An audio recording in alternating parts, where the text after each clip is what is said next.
Hello everyone, today I'm going to show you how to solve the experience is unavailable due to account restriction settings in Roblox. So let's begin.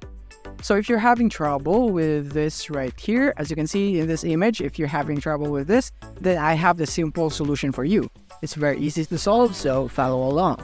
So let's close this. And the first thing that you need to do is go into your Roblox and log into your account.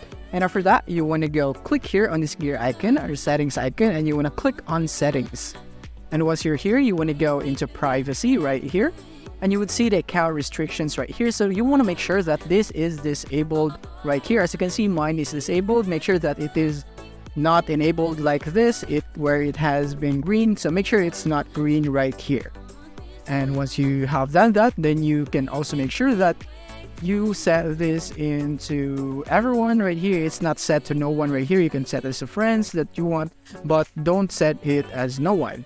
And also this one, don't set it to no one. Also this one, don't set it to no one. And after that, everything should be good right here.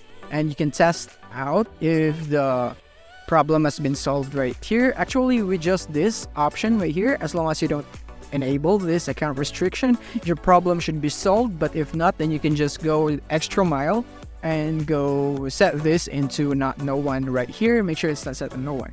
And if the problem is still persisting, then I can suggest that you go here into parental controls, and from here you want to make sure that you want to go for all ages right here, so it's suitable for everyone right here, or go as high as possible right here. So in my case it's 17, so I'm gonna go for 17 right here. And as you can see, you would need some form of verification right here, so you would need to provide that in order to set this.